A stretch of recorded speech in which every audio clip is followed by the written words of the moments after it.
guys, I'm Amelia and welcome back to Eight-Legged Babes. Today we are going to do something a little different, and actually I want to thank a commenter who suggested this. We're going to talk about the feeders I use, why I use them for my spiders, and why they may or may not work well for you. But before we get into that, I want to say a quick apology for the short hiatus I've been on.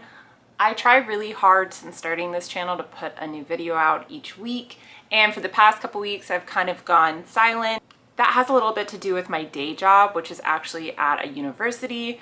As summer hits, things tend to pick up in some areas and quiet down in others, so I was knocking out some stuff at work and also enjoying the slower summer pace and getting to spend some time with family. But hopefully I'm going to be back on a weekly video basis now. So first things first, we're going to talk about what types of feeders you can get, and we are going to start with worms.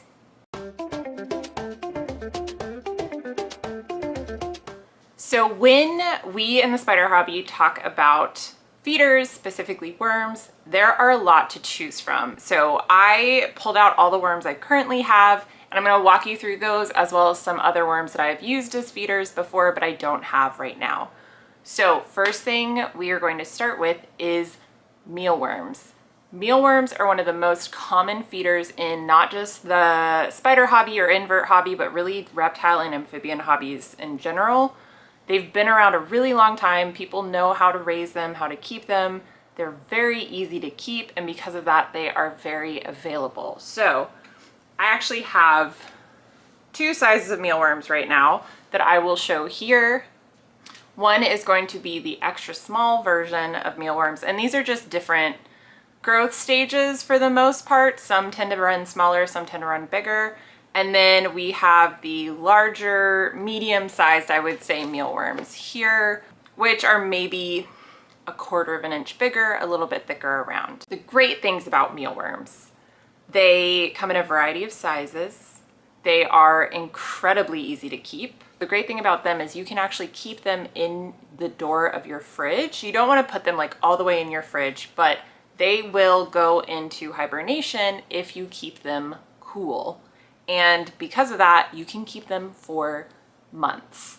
If you're in a situation where you can't get food very often, or there's not a ton of options around you for food, or maybe you just don't have a ton of space to keep feeders for your spiders, mealworms are an excellent option.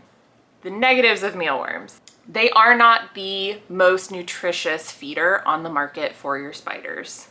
There are much more nutritious options, and there's also just, you don't want to feed your spiders just one thing anyways. You want to give them a variety. So sticking with only mealworms wouldn't be a great idea to begin with. On top of that, mealworms are also not the safest feeder.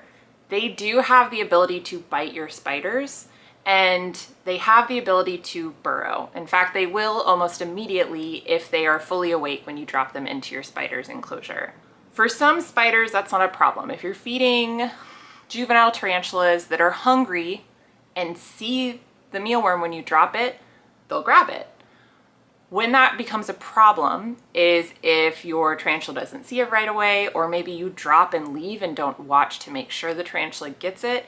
You're gonna run into issues where a mealworm can burrow and then it can pupate into its beetle adult phase, which is a darkling beetle, which will hurt your spiders. Whether it's a jumper or a tarantula, if they pupate to this level, they are much harder, if not impossible, for your spiders to actually bite and digest. Really, they only pose a threat to your spiders. So mealworms are great in a lot of ways, readily available, easy to keep, long lasting, but not the most nutritious and not the safest options. From mealworms, we're gonna move into the slightly bigger version of mealworms. I shouldn't say slightly, they can get pretty big, which is the superworm. Now, I'm going to include the superworms that I have right now here. Technically, I think you could argue that these aren't superworms, they're just really, really big mealworms, but they're pretty similar. The only difference is that how you keep them. Mealworms, again, you can keep them in the fridge as long as they're on the door where it's cool but not cold. You can't do that with superworms. Superworms have to be kept at room temperature. They're much more friable, essentially, much more delicate. The extra large mealworms I have now are close to an average superworm you would see, maybe a little bit smaller. So that's what you would expect a superworm to look like, but they are not kept the same. Some pros of superworms: they're very similar to mealworms in nutrition value. They're a good size for a lot of juvenile to adult terrestrial tarantulas. Negatives: they pose the same threats to your spiders. So they're gonna burrow. They have the capacity to bite, if not fully eat, and they can do that at both their larval stage, which is their worm stage, and their full adult stage, which is the beetle stage. So superworms are nice to have on hand, but you can't keep them for as long as mealworms, and they pose a lot of the same physical risks as mealworms. Next up is waxworms. So waxworms are a type of worm I almost always have on hand. They are great for a lot of reasons. Number one, they pose no risk to any of your spiders. And although they can burrow, they are not going to pupate into anything that's really going to hurt your spiders.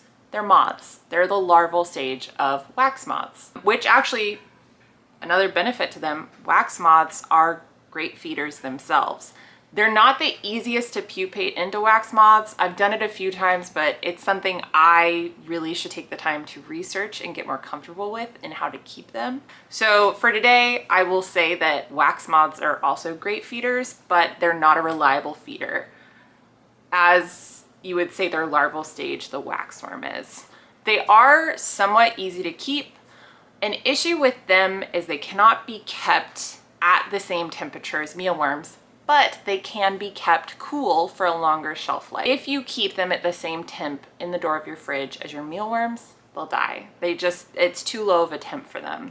What I do, and I'm a bit spoiled, and I don't know if you can see, you can just see the top of it. I have a teeny tiny, literally laboratory mini fridge here. I didn't buy it for just waxworms, I promise. I'm not that crazy. Actually, I bought it for another hobby a couple years ago when I was working with sourdough a lot. Because it's really helpful. It is a fridge that you can increase the temp on up to, I want to say like 90 or 100. So it makes proving sourdough really easy in the winter. Anyways, it has worked super well as a feeder refrigerator for my waxworms. And I also keep my really small mealworms in there. They're a little less hardy than my bigger ones, so they seem to do better in the slightly warmer temperature. Some other things about waxworms: they are not the most nutritious. Waxworms, and this is how I perceive them, they're a lot like candy. Your spiders are going to be much more likely to eat them if they are a temperamental or picky eater, but you don't want them to only eat waxworms, which is tough. I've had some spiders over the months that are not the easiest to feed, especially my mature males. So like Hawk, when he matured out, or Kurt, my jumper, when he matured out, food just doesn't become as important to them. So to keep them healthy, to keep them fed, you have to kind of try a few more things. With Kurt, I found actually that although he will eat wax worms, he's very preferential to wax moths. He likes flying creatures. So I've been able to pupate a few out for him. For Hawk, he's the same way. He won't eat a ton anymore, but he does have a preference for waxworms. So for your pickier spiders or your mature males, waxworms are a really great feeder to have on hand. Any other negatives from waxworms? Essentially, waxworms, the pros are spiders tend to really like them.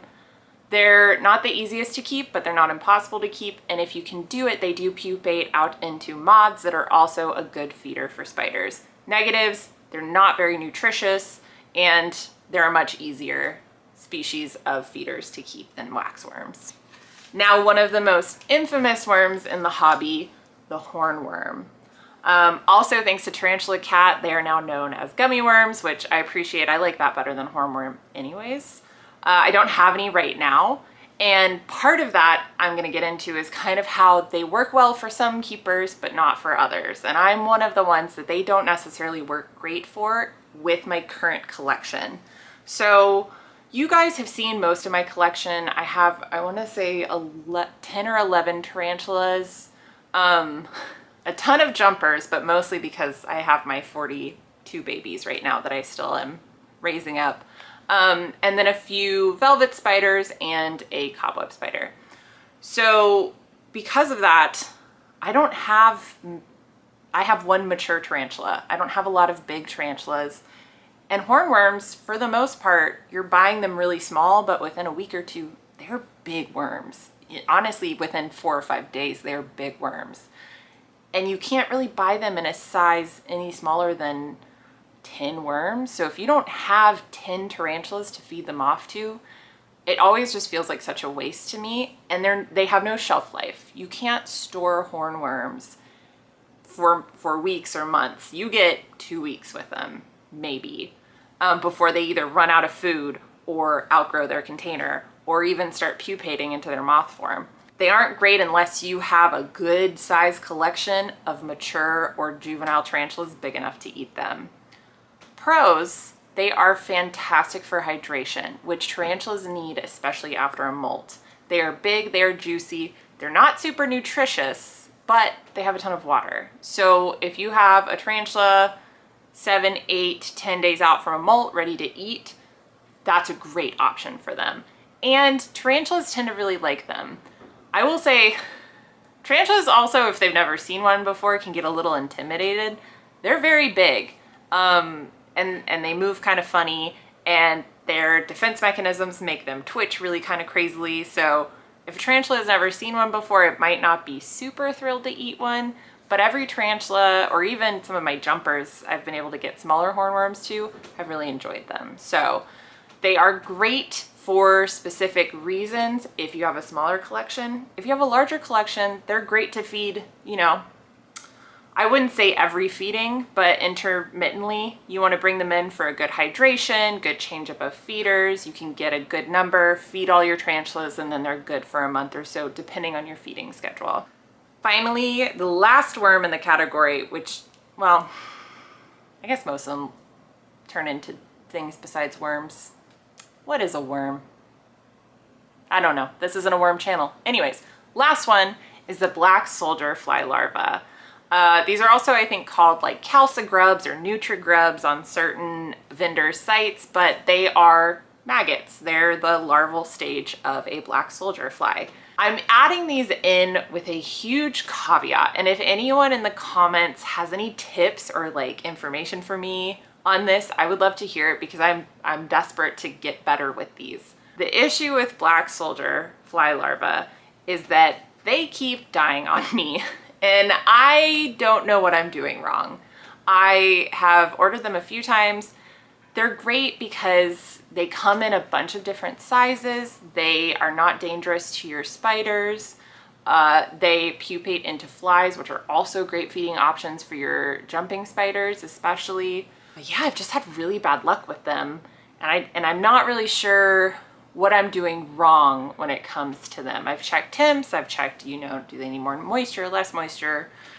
And I get them, and usually they come in a big supply. You get 50 to 100. I'm like, this is great. I can feed, you know, a bunch of my jumpers with these, get them used to a different type of food. And then within 3 or 4 days, most of them are dead. So I might try again this summer. It could be that my last 2 orders were in the winter months. I ordered on warmer days, but you never know if a cold snap here or there just was too much for them. So, but again, cons aside, which are mostly me personal cons, they are highly nutritious. They offer great enrichment for your jumpers if you're able to pupate them out into flies. And they're not harmful to your spiders, which is important with feeders, especially if you're leaving them in with your spiders. Actually, another big caveat too with worms when you're feeding them, especially to jumpers, I'll include this.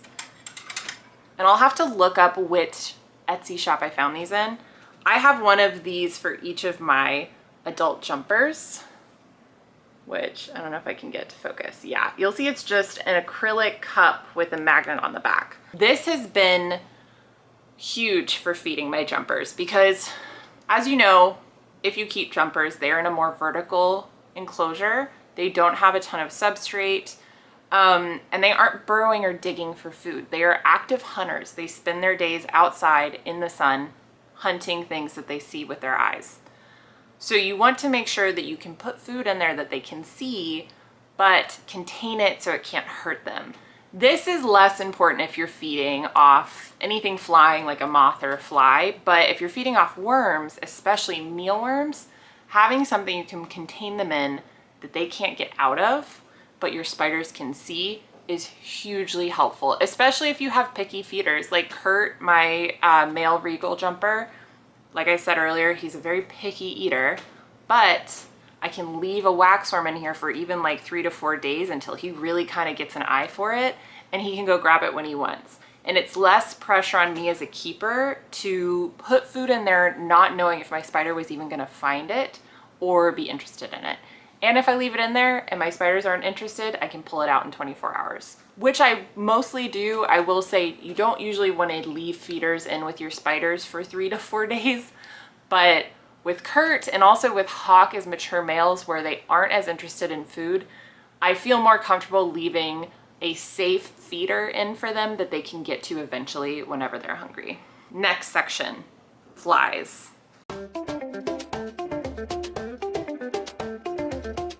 Now this section is only going to include 2 flies, and it's not going to include like bottle flies or black soldier flies. A lot of those I kind of grouped into the worm section just because most of the time you're buying their larval stage. So these are going to be flightless fruit flies. There are 2 types of flightless fruit flies on the market right now, and I think in the world, doesn't matter, not important. I have cultures of both of them. I actually have been keeping the smaller version for a long time. I only recently started keeping the larger version. So I'll go through them one at a time. This is the Drosophila melanogaster flightless fruit fly. The thing about these is they're flightless because they literally don't have wings. They hop. And they're the perfect size for feeding off baby jumping spiders. They're also really great if you have teeny tiny tarantula slings. I'm talking like 1/4 of an inch. The thing about tarantulas is because they're opportunistic, because they aren't really chasing their prey up walls quite as much, especially if they're terrestrial, these might be a bit tough for bigger T-slings that kind of are looking for more of a substantial meal. But if you have teeny tiny slings, these are great. Pros about these: you get a bunch of them, like a lot. They will keep you stocked for a couple of weeks. If you manage to keep cultures going, which means you are creating new cultures every couple weeks or so, they can last you a long time. They are not necessarily super cheap, only because you have to buy the media, which is the food for them, and the substrate, which in this is just shaved aspen. So it does take a little bit of investment. You also need like the cups. But once you get a bag of media and a bag of aspen, you can make 10 cultures off of just 1 cup of flightless fruit flies that you pick up at a pet store or at a Repticon or anything like that. So they're not the cheapest option, but they'll last you a long, long time as long as you keep the cultures going and they produce a large amount. They don't smell great, and they're not the easiest to work with. My first video on this channel ever actually covers me feeding my baby jumpers back when they were like I3. They're very small. And I was talking about how I feed them with these flightless fruit flies. And a lot of people, some options is you can pop this cup in the fridge for 5 to 10 minutes before feeding and then dump out a smaller amount into a smaller cup that makes it a bit more manageable. You can do that even without popping this in the fridge first. Once you get the hang of working with them, it's actually not too bad. And basically, depending on the size of the spider you're feeding, you drop 2 to 4 in, let them eat for a few days. If they're a baby, you're going to come back, add some more later in the week. The second species of flightless fruit fly that I keep is the D. hydae, which is the Drosophila hydae. These are slightly bigger. I don't know if you can see. Yeah, you can kind of see them. And they do actually have wings, unlike the melanogaster, but their bodies are too heavy for the wings that they have, so they can't really fly. So again, the point of having flightless fruit flies is it makes it much easier for you as a keeper to manage them and your younger spiders to hunt them. I actually started keeping these about a month ago, mostly because I picked up a couple new slings from Hardcore Arachnids, and then I also picked up a Carabina versicolor sling, who, since it's an arboreal species, having something like this is a little bit easier than just trying to do teeny tiny mealworms. Pros and cons with these are really pretty much identical to the melanogaster. They're kind of hard to work with, but once you get the hang of it, you got it. You can make a bunch and keep a bunch for a long time as long as you have the adequate supplies. And yeah, that's about it. I mean, right now, who am I using them for? They're great for my Irisis species of velvet spider. They're great for my Stegodiphyus species of velvet spider. They're great for my baby jumping spiders. They're great for my Carabina versicolor sling. They're great for my Brachypelma classy sling. Again, if you're raising slings ever, these are a necessity, pretty much. Finally, for the last section of feeders, which I'm gonna call the others.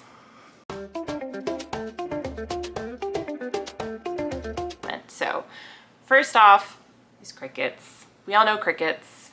Every reptile store you've ever been to has crickets.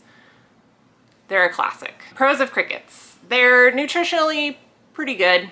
Not the best, but pretty solid. Although they are not harmless towards your spiders, as long as your spider isn't in pre-molt or directly after post-molt, they're pretty safe with your spiders. That, I will say, you still, if you drop one in with your spider, watch it and pull it out if your spider doesn't eat it.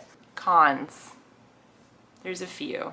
The biggest one really, and anyone who works with them or has kept them knows this, they don't live a long time. You buy them and you buy 20, you bring them home, the next day there's only 10 alive. There are other species on the market now that I have heard are hardier. They live longer and actually are easier to digest. So it's a give and a take with crickets. On top of that, if you are in a smaller living space, which personally I am, I'm in a 1-bedroom in a dense city, having crickets is not the easiest. They're noisy and they smell. And they also, if you actually try to have a cricket colony, which is the most financially responsible, I shouldn't say responsible, but kind of the financially best way to do it, you have to have space for it. And people living in apartments or smaller spaces don't necessarily have the space for a cricket colony. That being said, if you have a collection of teas and true spiders that are the appropriate size for crickets, it is more than doable to go and buy 25, 30 crickets at a time at a pet store the day you plan to feed your tarantulas, bring them back, feed everyone off, and then you go and get some more the next time everyone needs to eat. If you have a really stable feeding schedule, a lot of teas and spiders that are similar sizes or similar ages where they are not needing to eat every 3 to 4 days, but instead every 3 to 4 weeks, crickets work really well.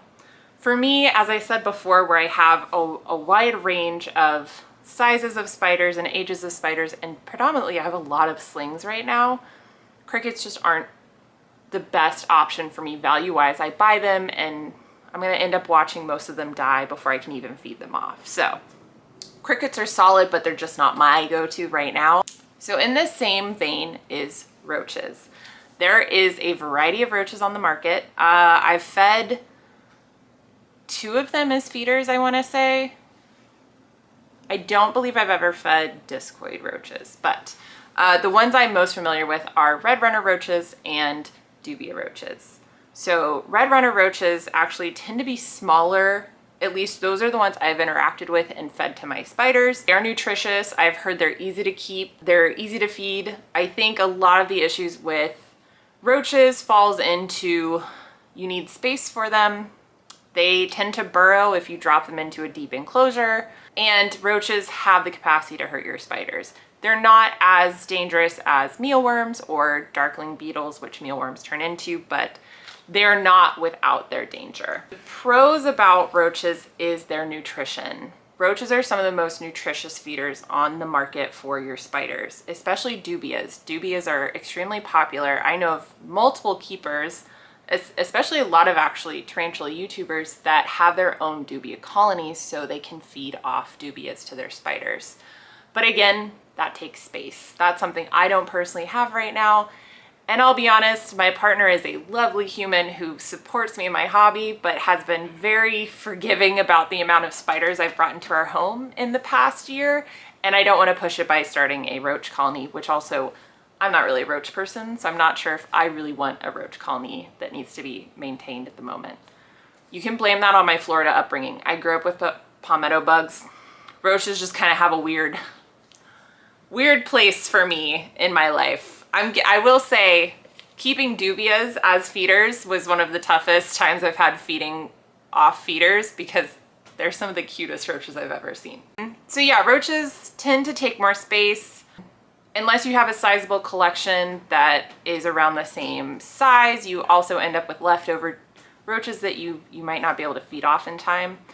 I will say dubias and red runners tend to be much hardier than crickets. I mean, I think when I bought dubias to feed off, I bought a cup of 25 and they lasted like a month. And just, you know, once a week I'd check in, throw in some leftover veggies from dinner for them, like some chopped carrots, chopped potatoes, something for them to feed on. They're pretty easy to keep alive. And for the most part, everyone I fed them to really liked them. But yeah, I think in the long run, roaches are one of the best options for feeders because of their nutrition levels, their ease of keeping, and their hardiness. Now, finally, where to buy your feeders. So I will start off with chain pet stores because for the most part, you don't want to go to them, but I think we should cover them anyways. I have a Petco near me. They actually, I will say they have a wide selection of feeders, but their feeders are usually in terrible shape. They ship in very small containers without much feed with them. And by the time they make it to the store, they're pretty beat up, if not already dead. The one thing I will say about Petco is their brand of feeder, whatever company it is that owns their feeders that they sell, I think it's Imaginarium. They're the only place I've found that sells extra small mealworms, which I know sounds silly, but these are insanely helpful if you're trying to vary up feeding for slings, baby jumpers, smaller jumping spiders, anything like that where you want to make sure that they're trying different things, not just flightless fruit flies, but worms as well. These are the perfect size, especially for velvet spiders. My Irisis species love little mealworms. Although to be fair, my Irisis species I think would like eat me if they had the chance. They're the most voracious eaters I've ever met. Moving on from there, the place I recommend the most for getting feeders is dubia.com. This is not sponsored, but they are where I've ordered almost all of my feeders from. My waxworms, my mealworms, I'm trying to think what else. The dubias I ordered were from dubia.com. My springtails, which I'm not including in this video because they're not really feeders, but they're the only place I've found with reliable springtails, which is really nice.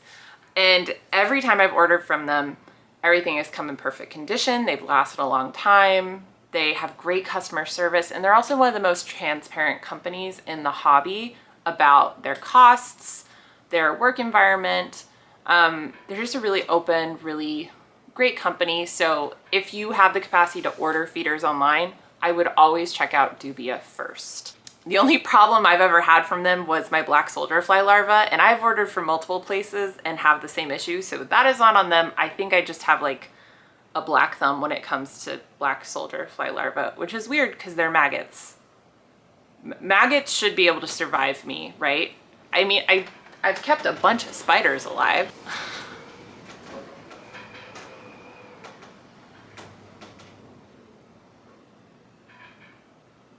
Also, if you're hearing crazy sounds in my video, we're getting like 60-mile-an-hour winds in Boston for some reason today, so I apologize. And I live in a very old apartment.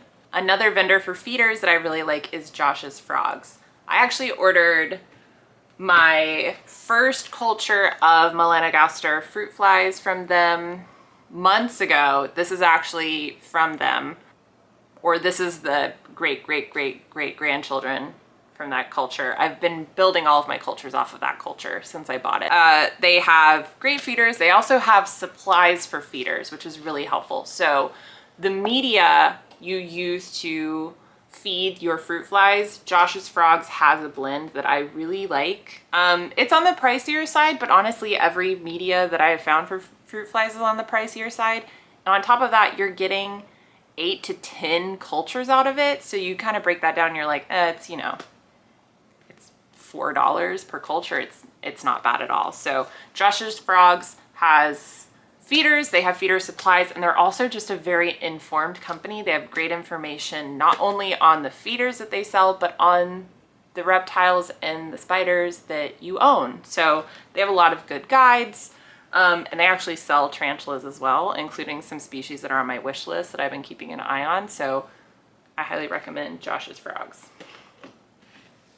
And on top of all of those companies, there are other feeder companies out there, as well as local reptile shops. I actually have a reptile and invert shop up north of here that I think I've mentioned before. It's actually where I got my Carabina versicolor blueberry from. Actually, and Lapis, my Brazilian blue, who I have not seen in weeks, but she's great.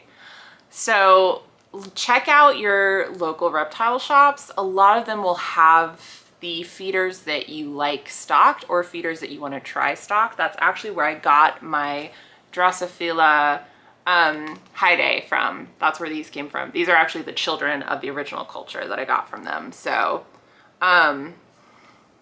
definitely check your local pet shops. Avoid chain pet shops as much as you can, mostly because their quality is not as reliable as Dubia or Josh's Frogs, or I believe even Rainbow Worms is a really great online company, or even your local reptile shops that handle their own cultures. They aren't ordering from a company that is mass sending, you know, cultures and hornworms and crickets all in the same style of cup, and they're all arriving dead. So that is going to do it for us today. I hope you guys enjoyed the video. Be sure to like and subscribe, and follow me on Instagram at 8legged babes if you want to see more of my shorts, my reels, and my stills. And really, I want to say thank you to everyone that's subscribed so far. This channel has kind of blown up in a way I really wasn't expecting, and it's really just helping me meet more people in the hobby, which was what I wanted this whole time, and it means a lot. So many people reach out with wonderful comments. I read all the comments, I love them. And on top of that, I love the video suggestions, or even the species suggestions that you guys send. So please keep sending those, I really love it. And as always, have a great rest of your day. Bye.